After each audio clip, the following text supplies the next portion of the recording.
தேவனுடைய வார்த்தை சொல்லுகிறது, தாழ்மை உள்ளவர்களுக்கு கிருபை அளிக்கிறார், பெருமை உள்ளவர்களுக்கோ எதிர்த்து நிற்கிறார். உங்க வாழ்க்கையில தேவனுடைய கிருபை செயல்படுதா இல்லையா அப்படிங்கிறது உங்களுடைய சுபாவத்தை வச்சே தெரிந்து கொள்ள முடியுங்க.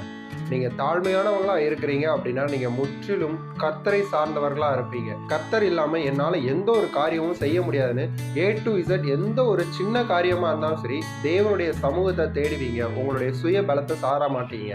ஆனா இது தேவனை தேடாத நீங்க, அதாவது ஜெபிக்காத நீங்க உங்களுடைய மாம்ச பலத்தை சார்ந்திருப்பீங்க. என்னால முடியும், என்ன காரியம், எதுக்கு தேவன் கிட்ட போகணும், என்னாலேயே செய்து முடிக்க முடியும் அப்படின்னு நினைப்பீங்க. அதுக்காக நீங்க தேவனுடைய பிள்ளை இல்லை அப்படின்னு நான் சொல்ல மாட்டேன்.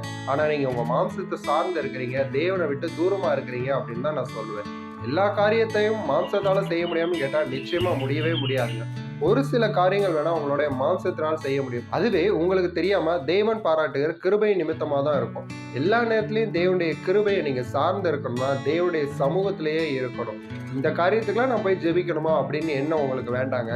சின்ன காரியமா இருந்தாலும் சரி, பெரிய காரியமா இருந்தாலும் சரி, தேவன் அல்லாமல் நம்மளால எந்த காரியமும் செய்ய முடியாது. நீங்க சின்ன காரியத்தில் கூட தேவனுக்கு கீழ்ப்பட்டு இருங்களேன். அந்த காரியத்துல நீங்க மேன்மை அடையும்படியாக தேவன் தம்முடைய பலத்த கரத்தினால் உங்களுக்கு அற்புதம் செய்ய அவர் வல்லமை உள்ளவராக இருக்கிறார். சுய புத்தியை சாராதீங்க, மாம்ச சிந்தையோடு இருக்காதீங்க. தேவனுடைய வார்த்தை மேலையும் தேவனுடைய கிருபையும் தேவனுடைய சமூகத்திலையும் நீங்க இருங்க. நிச்சயமாகவே தேவனுடைய கரம் நன்மைக்கு ஏதுவாக உங்க வாழ்க்கையில பலத்த காரியங்களை செய்யும். மேன்மை வேண்டாம், தாழ்மையா இருங்க. தேவன் உங்களை ஆசீர்வதிப்பார். ஆமென்.